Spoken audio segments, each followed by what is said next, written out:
Hello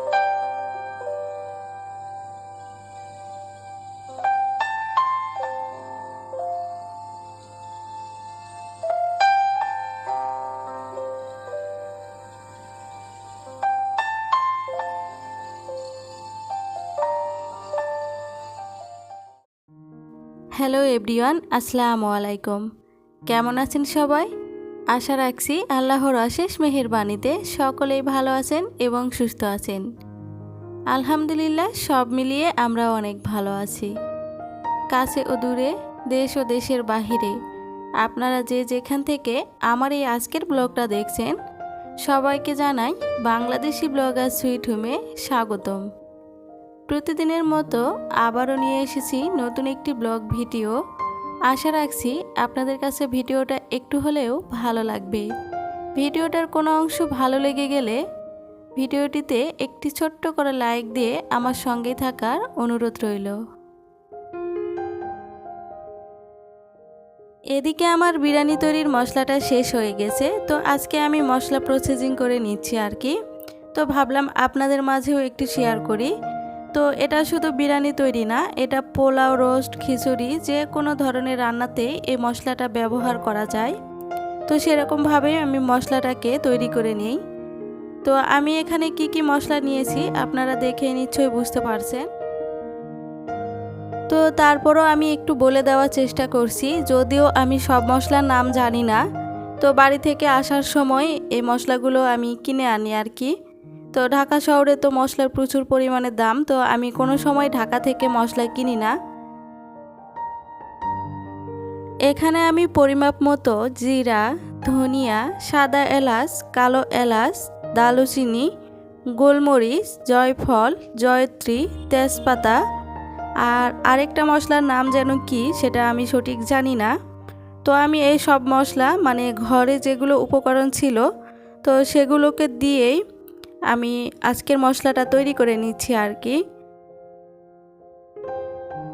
তো আজকের মশলাটা তৈরি করার জন্য আমি সব ধরনের মশলা নিয়ে ফলগুলোকে আলাদা করে নিয়েছি আর কি। যেগুলো গোটা মশলা সেগুলোকে আলাদা করে নিয়ে হালকা করে একটু গরম করে নিয়েছি, আর জিরাগুলোকেও হালকা করে গরম করে নিয়েছি। এটার হচ্ছে একটাই সুবিধা হচ্ছে একটু গরম হলে ব্লেন্ড করতে খুবই সুবিধা হবে। আর যদি বাসায় রোদ থাকে তাহলে রোদে শুকিয়ে নিলে ভালো হয়। তো আমার ঘরে যেহেতু রোদের ব্যবস্থা নাই, তো সেই কারণেই আমি এগুলোকে হালকা গরম করে নিয়েছি আর কি। তো এক্ষেত্রে খেয়াল রাখতে হবে এগুলো যদি বেশি ভাজা হয়ে যায় তাহলে মানে ভাজা মশলার যে স্মেল সেটা আসবে, কাঁচা মশলার স্মেলটা ঠিকঠাক পাওয়া যাবে না। আর একটা বিষয়, আমি যে শুকনো মশলাটা তৈরি করেছি সেটা আমি যে কোনো ধরনের রান্নাতেই ব্যবহার করতে পারবো আর কি। আর এদিকে আদা রসুনের সঙ্গে আমি জিরাটাও বেটে নেব। যদিও আমি আদা রসুন একসঙ্গে বেটে নেব আর জিরাটা আলাদা করে বেটে নেব আর কি। তো জিরাটাকে আমি বাটার জন্য কয়েক ঘন্টা আগে পানি দিয়ে ভিজিয়ে রেখেছিলাম, আর ওর মধ্যে আমি সব ধরনের গরম মশলা দিয়েছি। তো এই তো আমার জিরা বাটা হয়ে গেছে। তো জিরা, আদা, রসুন আমি সবগুলোকে একসঙ্গে মিক্সড করে ডিপ ফ্রিজে রেখে দেবো আর কি। তো আমার রান্নার সময় আলাদা আলাদা মানে বাটি বের করা খুবই ঝামেলার মনে হয়।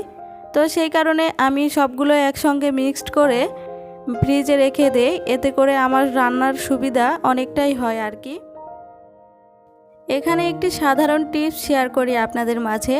তো আপনারা যদি জিরা ব্লেন্ডারে বাটতে চান তাহলে জিরাটাকে আপনি মিনিমাম 4-5 ঘন্টা আগে ভিজিয়ে রাখবেন। দেখবেন জিরাটা অনেকটাই নরম হয়ে গেছে আর আপনার ব্লেন্ডারে বাটতে অনেকটাই সুবিধা হবে। এদিক থেকে মশলা বাটতে বাটতে হঠাৎ করেই আমার ব্লেন্ডার মেশিনটা খারাপ হয়ে যায়, মানে সুইচটা নষ্ট হয়ে যায় আর কি। তবে অটো চলছিল, তো তারপরও আমি কিন্তু ব্লেন্ডারটা আর চালানোর সাহস পাইনি, সব কিছু এই অবস্থাতেই রেখে দিয়েছিলাম। আপনাদের ভাইয়া বাসায় ফিরলে তারপরে আমি ব্লেন্ডারটা চালু করে সবগুলো ব্লেন্ড করে নিয়েছি। নয়তো এই সব মশলাগুলো আমাকে হাতে শিলপাটায় বেটে নিতে হতো। তো এতগুলো মশলা আমি কিভাবে যে শিলপাটায় বাটতাম তো সেই টেনশনেই বাঁচছিলাম না। তো অবশেষে যে আমার মশলাগুলো সবগুলো বাটা হয়ে গেছে, তো এতে অনেক খুশি। যদি আদা রসুন বাটা আর জিরা বাটা আলাদা করে রাখতে চান তাহলে তো কোনো পরিমাপের দরকার হয় না। তবে রান্নার ক্ষেত্রে তো পরিমাপ ছাড়া রান্না হয় না আর কি। তো আমরা গৃহিণীরা কম বেশি সবাই মানে কোন মশলা কতখানি ব্যবহার করতে হয় সেটা জানি। তবে যদি আপনারা একসঙ্গে সবটা মিক্সড করতে চান তাহলে একটা পরিমাপের বিষয় আসে। তো আমি নেক্সট কোনো ভিডিওতে আমি যখন এই কাজটা করব তখন আপনাদের মাঝে শেয়ার করব ইনশাআল্লাহ।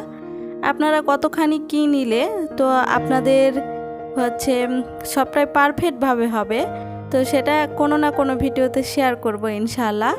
তো তারপরও একটু বলে দেওয়ার চেষ্টা করছি। তো আপনি আদা যতখানি রসুন ততখানি নেবেন, আর জিরাটা হচ্ছে একটু আন্দাজের উপর নিতে হবে আর কি। আমরা গৃহিণীরা এক এক কৌশলে সংসারের ছোটোখাটো কাজগুলোকে সেরে নেই। তবে আমার কাছে মনে হয় রান্নার সময় অনেকগুলো মশলার বাটি বের করা থাকলে অনেকটাই ঝামেলার মনে হয়। তো তাই জন্য আমি এভাবে আর কি মশলা মানে একসঙ্গে রেখে দেই। তো এদিকে দেখতে দেখতে আমি কিন্তু রান্না বসিয়ে দিয়েছি, আর আজকে আমি একটাই রান্না করে নেব। তো দেখা যায় বেশিরভাগ সময়ে আমি একটা অথবা দুইটা রান্না করে নেই। তো বেশি রান্না করলে দেখা যায় সেটা বেঁচে যায়, তো সেটা ফ্রিজে রেখে খেতে হয়। তো সেটা আমার একদমই ভালো লাগে না, তো সেই কারণে চেষ্টা করি অল্প করে রান্না করার জন্য। তো এদিকে আমি মাছের ডিম দিয়ে আলুর ঝোল তৈরি করে নিচ্ছি আর কি। এরই মাঝে আমার এই ভিডিওটা এই পর্যন্ত যারা যারা কন্টিনিউ করেছেন তাদেরকে অসংখ্য ধন্যবাদ।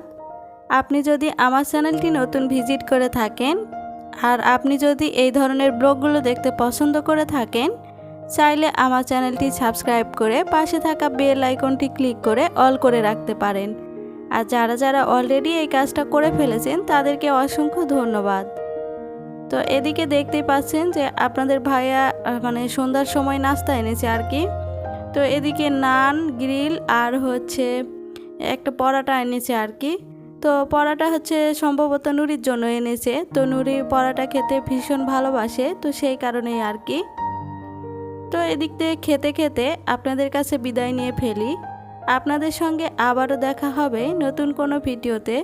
ততক্ষণ সকলে ভালো থাকবেন, সুস্থ থাকবেন, আপনাদের চারিপাশে লোকজনের খেয়াল রাখবেন, আমার ও আমার পরিবারের জন্য দোয়া করবেন। আল্লাহ হাফেজ।